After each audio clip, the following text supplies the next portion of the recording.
안녕하세요. 뉴스반장입니다. 저는 여러분께 호소합니다. 지금 우리 정부가 여러분의 눈높이에 부족한 것 있을 겁니다. 그렇죠?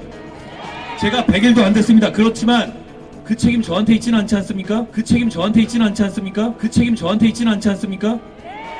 여러분, 제가 여러분이 부족하다고 말씀하시면 이 97일 동안 어떻게든 바꾸지 않았습니까?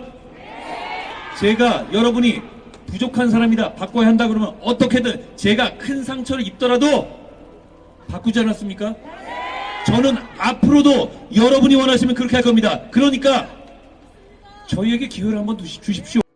이거 SNL 코리아인가요? 아니면 진짜 실화입니까? 한동훈이 드디어 책임 회피성 면피 발언을 해대며 꼬리 자르기에 나섰는데요. 마치 침몰하는 배에서 가장 먼저 탈출하는 쥐새끼의 몰골이었습니다. 이게 가능한 일일까요? 그러면서 자신은 억울하다며 한 번도 선택받지 못했다고 말했는데요. 그러면서 앞으로 자신을 뽑아달라고 외쳐댔습니다. 불안이 영혼을 잠식한 탓일까요? 이런 그의 발언, 이미 이번 총선은 패배로 끝날 것이라는 걸 그는 알고 있었으며 어떻게든 자신의 책임을 모면해 보려는 사전 포석으로 읽히는데요. 또 더 나아가 차기 대선에 대한 생각을 가지고 있다는 사실을 노골적으로 드러내 보여줬습니다. 국힘당 한동훈 총괄선거대책위원장은 1일 부산 경남의 낙동강 벨트를 찾았는데요.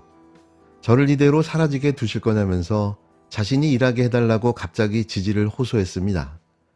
초접전지 한강벨트를 중심으로 연일 수도권에 공을 들여온 한동훈 국힘당 총괄선거대책위원장이 공식 선거운동 들어 처음으로 부산 경남의 낙동강 벨트를 찾았는데요.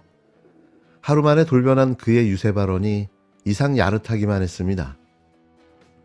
1호 법안이 지금 한동훈 맞습니다. 특검이라고 네네. 하고 계시니까 괜히 하는 말이 아니에요, 이게? 실제 저희가 1호 법안으로 약속을 했고 법안 준비까지 다 되어 있습니다. 사실은. 특검 발의되고 그리고 야권이 승리해서 특검 거부권 행사에도 특검으로 갈 테니까 변호사 수임하고 상담 받으러 다니라 이렇게 이제 되치신 것이고. 그 4월 10일 총선 이후에 저희가 그 법안을 내면 윤석열 대통령 또는 친윤 국회의원들이 찬성하지 않을까 저는 추측합니다. 한동훈 비대위원장의 미래를 그렇게 그리십니까? 저는 윤석열 대통령과 국민의힘으로부터 버려지지 않을까 생각합니다. 예. 더 이상 이제 효용 가치가 없다라 판단하고 한동훈 특검법에 민주당, 조국혁신당 그리고 국민의힘 일부가 찬성해서 통과될 수도 있겠다라고 추측해 봅니다. 그것도 전혀 불가능한 일은 아닌 것 같긴 합니다. 지금 돌아가는 사정을 보아하니.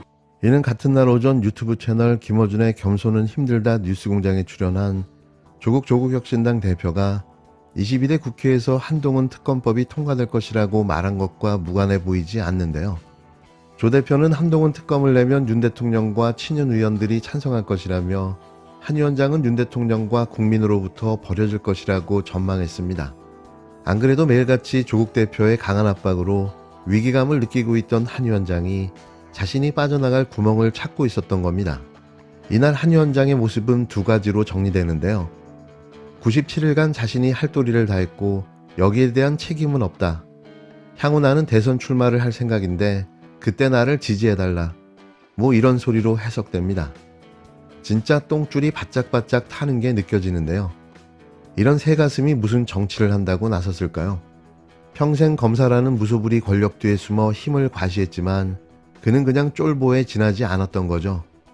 그런데 말입니다. 대체 어디서 광을 팔고 있는 걸까요? 22대 총선에서 차기 대선 유세가 웬 말입니까? 저희가 여러분을 지킬 수 있게, 대한민국을 지킬 수 있게, 범죄자들을 치워버릴 수 있게 저희를 선택해 주십시오. 여러분, 그런데 한 번 더 기회를 달라는 말은 김희정에게는 가능한 말이지만 저는 그 말이 너무 억울합니다. 저는 정치에 나온 지 97일밖에 안 됐고 여러분은 아직 저를 한 번도 선택해 주신 적이 없습니다. 여러분, 저를 선택해 주십시오. 저를 선택해 주십시오. 저를 선택해 주십시오. 저를 여러분을 위해서 일할 수 있게 해주십시오. 저는 일하고 싶습니다.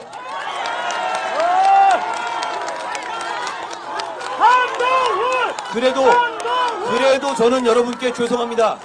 그래도 죄송합니다. 저는 여당을 이끈 사람으로서, 집권 여당으로서 여러분이 정부와 여당에 부족하다고 생각하는 점에 대해서 너무 죄송합니다. 그렇지만 제가 이 점은 말씀드립니다. 여러분, 그동안 제가 90여일 동안 여러분이 지적하시면 뭐든 바꾸려고 정말 몸부림치지 않았습니까? 진짜 바꾸지 않았습니까? 저는 앞으로도 그럴 겁니다. 윤석열 대통령이 1일 대국민 담화문을 발표했습니다. 긴 시간을 들여 의대 증원 규모를 2,000명으로 정한 근거와 당위성을 설명했는데요. 2,000명은 그냥 나온 숫자가 아니다.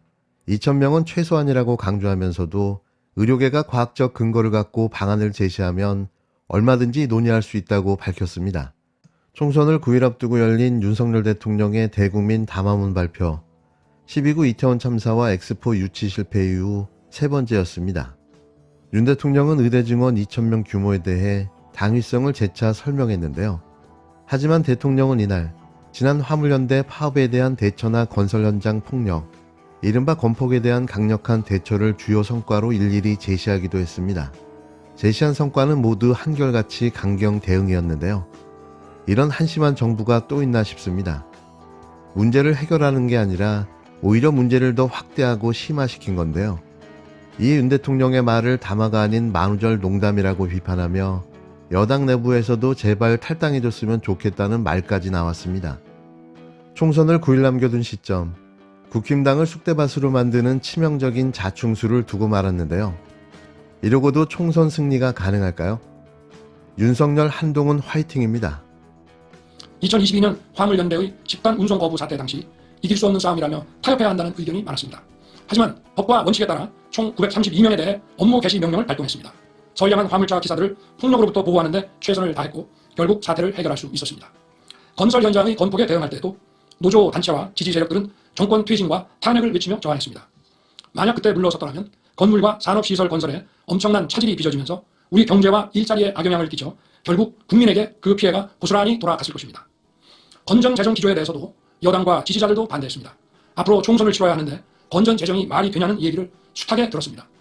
우리 정부 출범 당시 6 내지 7%에 이른 물가가 건전 재정 기조가 아니었다면 지금 2 내지 3%대로 잡히죠. 정치라는 것이 무엇입니까? 정치란 바로 우리 국민의 문제를 해결하는 것입니다. 국민을 불안하고 불편하게 만드는 구조적인 문제를 잘 알면서도 이해 집단의 저항에 굴복한다면 정치가 존재하지 않는 것입니다. 정상적인 국가라고 할 수 없습니다. 저는 국민 여러분께 반드시 해결하겠다고 약속드린 여러 개혁 과제들을 해결하기 위해 지금까지 전력을 다해왔습니다. 구조적, 고질적 문제를 개혁하는 것이 바로 국민이 선출한 정부의 역할이기 때문입니다. 제가 정치적 득실을 따줄 줄 몰라서 개혁을 추진하는 것이 아닙니다. 국민이 고통에 신음하는 모습을 오랫동안 보았기 때문입니다. 누군가 국민과 국익만 바라보고 유불리를 따지지 않고 개혁에 뛰어들지 않는다면 이 나라에 미래가 없기 때문입니다. 저는 공직생활을 할 때부터 대통령이 된 지금까지 단 한 번도 쉬운 길을 가지 않았습니다. 회피하고 싶은 인기 없는 정책도 국민에게 꼭 필요하다면, 국익에 꼭 필요하다면 과감하게 실천하면서 여기까지 왔습니다.